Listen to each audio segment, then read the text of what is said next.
ISA TV production.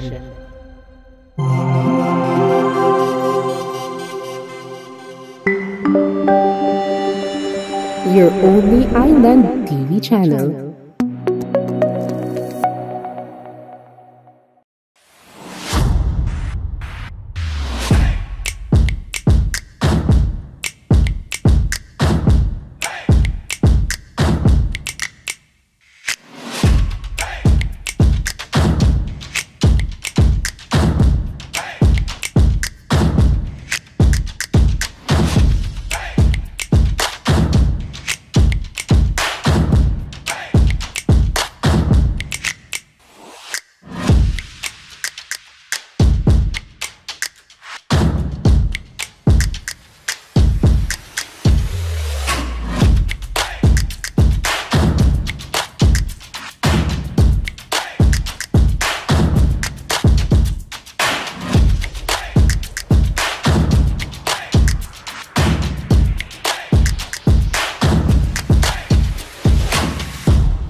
What's up, besties? Panibagong araw, panibagong episode na naman ang inyong matutunghayan. This is your host, Christine, ang inyong sporty bestie na makakasama nyo for today sa Passports, ang inyong passport sa sports. Dito lamang yan sa ISA TV, your only island TV channel.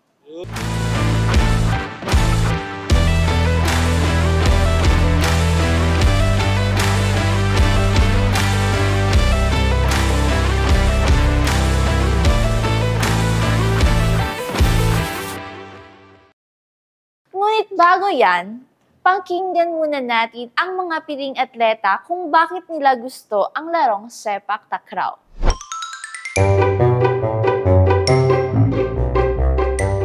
Ito ang libangan ko. Masaya ako kapag naglalaro ng sepak takraw. Makakahanap ako ng madaming kaibigan at madaming kakilala.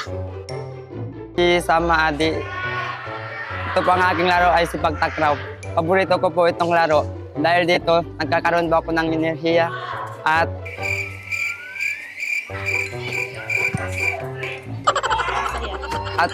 masaya po yung laro ng sepak takraw.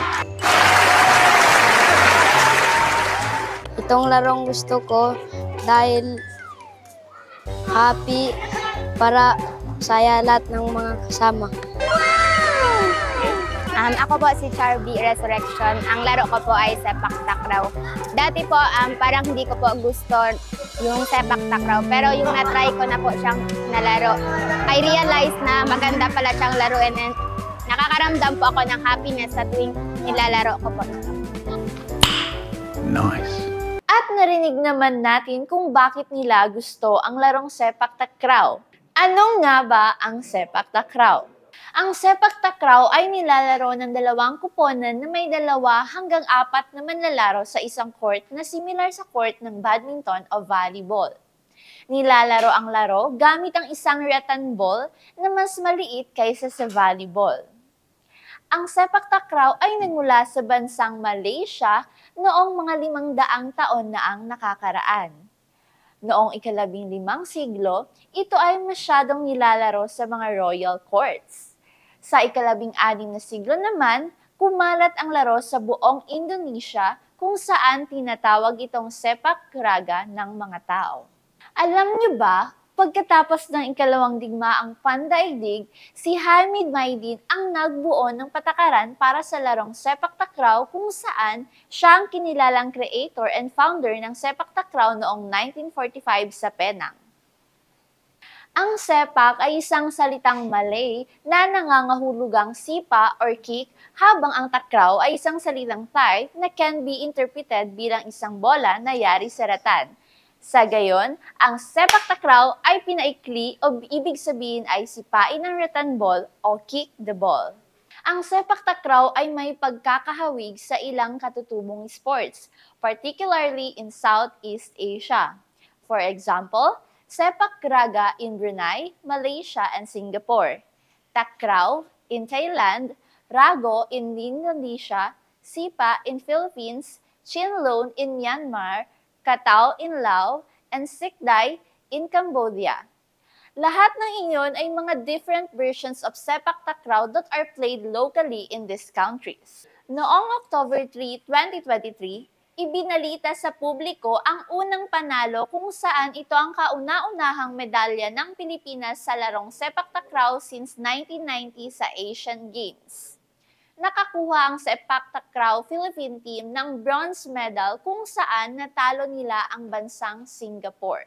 Ang sepak takraw Philippine team ay binubuo ni na Jason Werte, Mark Joseph Gonzalez, Rager Ortuste, Ron Gabayeron, Jom Rafael at Vince Torno.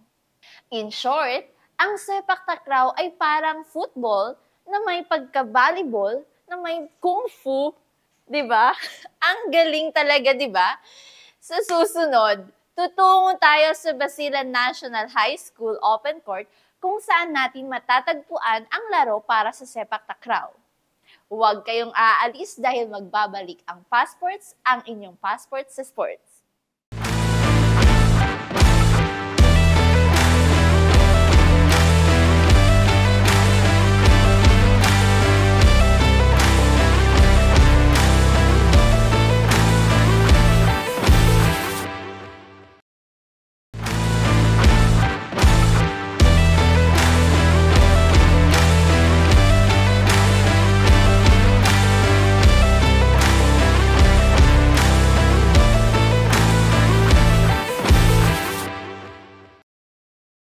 At ngayon, andito tayo sa Basilan National High School kung saan ginaganap ang isa sa mga laro ng inter-school, ang sepak takraw.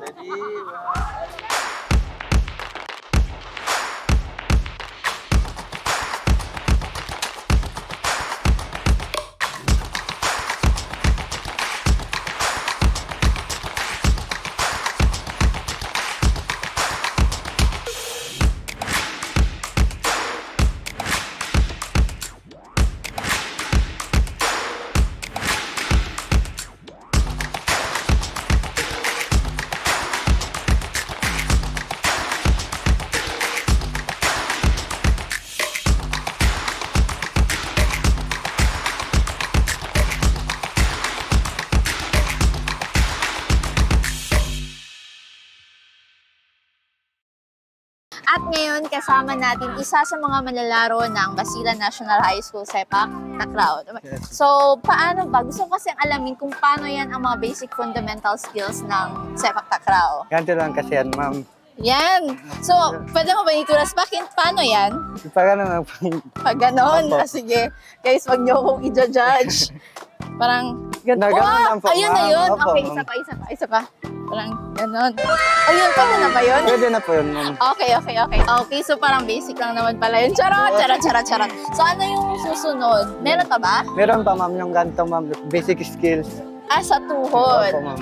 Ano to? Ako na. Opo, ma'am. Okay, so ako raw. Paano? Ganon? Ay, charot. Wait lang ga. Ganon ba? Parang ma'am. ang ano naman. Charot. Ganon na ba? Tama na ba? Tama na, ma'am. Ganun, ma'am. O, ganon daw. Charot. So, anong susunod? Yung parang sa ulo, ma'am. Ganun. Sa ulo? Opo, ma'am. Hindi ba yung nakakabukot? Charot. Hindi lang, ma'am.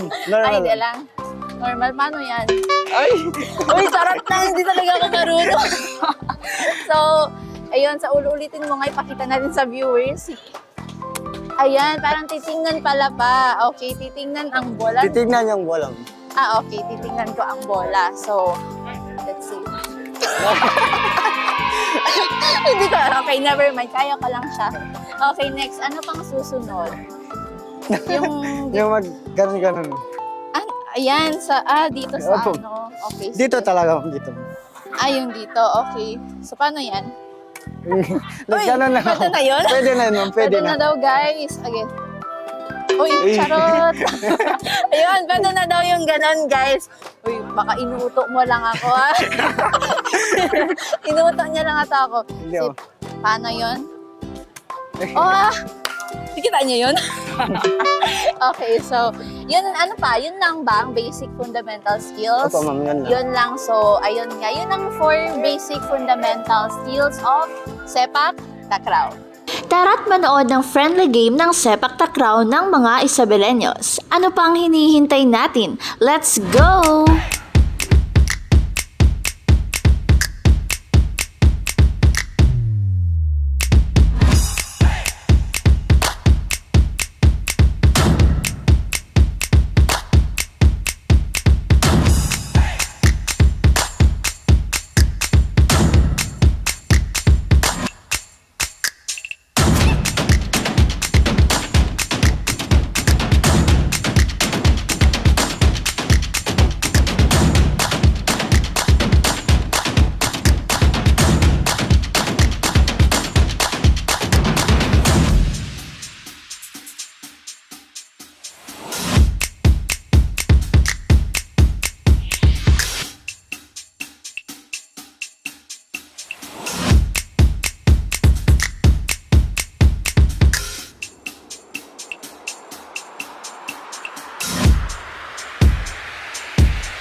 At ngayon, kasama po natin si Ma'am CJ dito ngayon. Isa siya sa mga coach ng Sepak Takraw team. Okay, so Ma'am, ano pong pagsusuri nyo sa inyong mga atleta during the game po? Okay, so far, first game nila, they were so scared. They were nervous because it was their first time to play here. Pero so far, habang tumatagal yung laro, nag-i-improve naman yung laro nila. Okay, so Ma'am, anong mensahe nyo po sa mga atleta nyo po? Laro-laro lang tayo. It's just a game. Yes. There will always be a winner and there will always be a loser. But yung makukuha nyo doon is yung experience and the sense of sportsmanship. Okay po. So, ano pong mensahe nyo po sa mga aspiring athletes of Sepak Takraw dito sa Isabela City? So, to all the athletes or our aspiring athletes of Isabela City, first, wag po kayong mahiya, okay? Showcase what you've got and wala naman pong nagsisimula na magaling. Let's start from low and then practice, improve, and then malay natin, hindi lang kayo pang Isabela. Pwede kayong mag-compete in the other places representing Isabela City. Okay, ma'am. Thank you very much, ma'am. Huwag kayong aalis dahil magbabalik ang Passports ang inyong passport sa sports.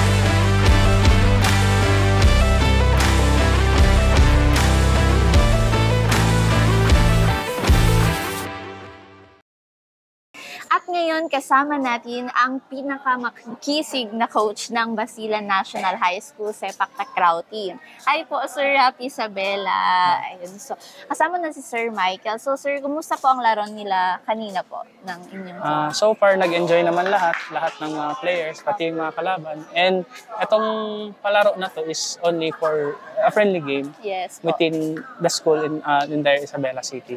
Opo. So, Sir, ano pong pagsusuri nyo sa performance ng inyong team kanina?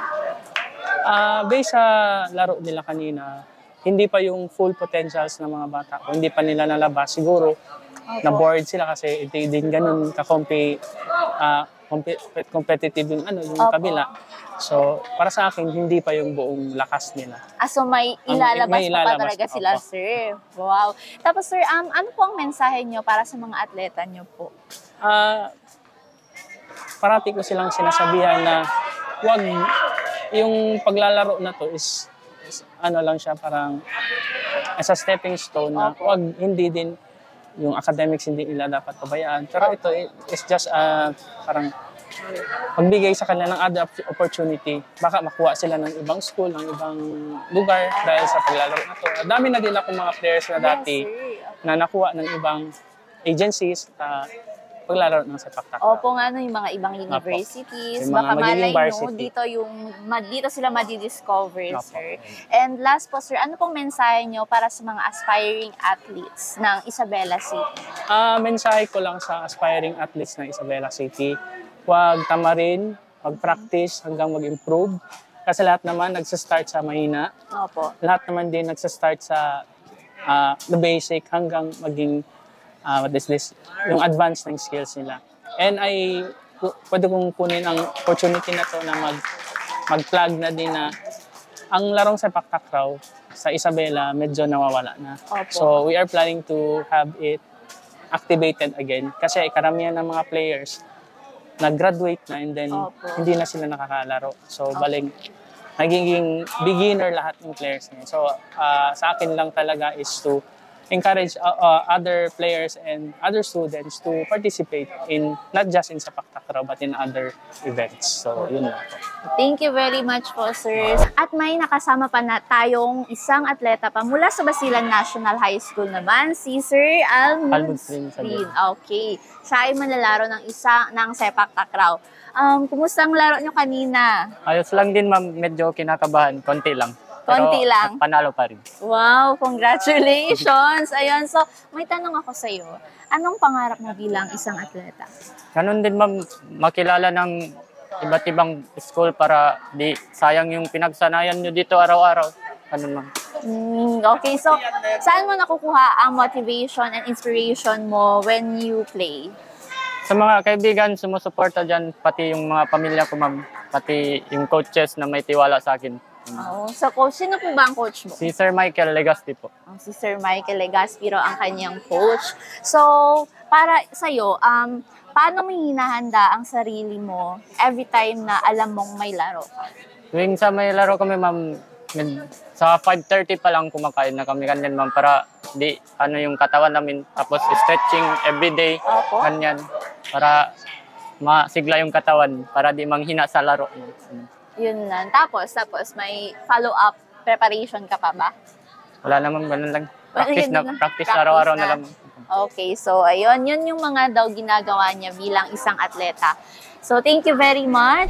At ngayon, kasama natin dito si Walid, isang manlalaro ng sepak takraw mula sa Basilan National High School. So, hi, kumusta? Kaya lang, ma'am. Kumusta ang laro? Kaya lang naman, ma'am. Nanalo. Nanalo kayo. Wow, congratulations. So, may tanong ako sa'yo. Anong pangarap mo bilang isang atleta? Makilala ng mga tao ganyan. Mga tao. Bakit mo gusto makilala? Parang gano'n, basta gusto kong makilala. Gusto mo bilang isang atleta. Okay, ng sepak takraw. Yes, okay, so saan mo kinukuha ang inspirasyon mo bilang isang atleta? Sa kampi, ma'am, mga pamilya ganyan, mga kaibigan, Opo. mga sumusuporta ganyan. Okay, so paano mo hinahanda ang sarili mo kapag alam mong may paparating kang laro? Everyday practice, ma'am, pati mga stretching ganyan, basta ka ng mga stretching. So everyday kayong nagpa-practice ba? Yes, ma'am. In preparation for this game? Yes, ma'am. Wow! Ngayon naman, pakinggan natin ang mensahe ng tournament director ng Isabela City ng larong sepak takraw para sa mga atletang lumahok sa friendly game na ito. Ang mensahe ko ngayon sa mga lumahok ngayon, congratulations dahil sa mga pagod at sa mga practice nila, that it really serve as sa sports kung saan they involved in this sport, especially sepak takraw, which is sepak takraw is a discipline sports. So I would like to thank not only the players but also the coaches. Also the coaches now who is really trying to build athletes in this is inter-school actually, not yet city meet. So, nakikita ko ang mga potentials. There are certain potentials from elementary, particularly. Of course, there are also girls now entry natin, including secondary. So, congratulations also. And I would like to thank Dr. Arnel Hadjan for being our Isabela Sports Division Coordinator, and of course, our Superintendent and the Assistant Superintendent. So, sir, ano po ang message niyo sa mga aspiring sepak takraw ng Isabela City? Sa mga aspiring, if you really love sepak takraw, please let us help those aspiring kasi sa totoo lang, ang Isabela City athletes, mga bata natin, may potential siyang natin. Ang dapat lang natin is tulungan natin at inculcate pa natin ang kanila to be involved sa sports na ito. At syempre, may mga mensahe din tayo para sa mga aspiring sepak takraw athletes. May mensahe po ako na sa mga kabataan, ang totoo niyan, Isabela City mayroon ng pangalan sa sepak takraw in the regional meet, including sa palarong pambansa. So, simulan na natin ngayon na mag-practice, magtulungan tayo para magiging Happy Isabela, Suabe. Sa kabuuan, ang sepak takraw ay isang napakaganda na larong kultural na nagpapakita ng kahusayan at lakas ng katawan ng mga manlalaro. Sa bawat tadyak, pasa at pag-ikot ng bola, ipinapakita ng mga atleta ang kanilang husay at dedikasyon sa larong ito. Isang masalimuot na sining ang sepak takraw na nagbubukas ng pinto sa mas malalim na pag-unawa sa kahalagahan ng disiplina, kooperasyon at pagmamahalan sa larangan ng pagsasanay at kompetisyon.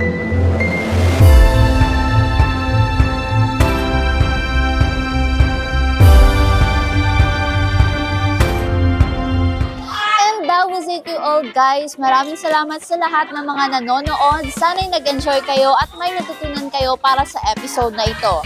At sa muli, kita-kit sa susunod na episode ng Passports, ang inyong passport sa sports. Dito lamang yan sa Isa TV, your only island TV channel. Kasama pa rin ang inyong sporty bestie, Christine.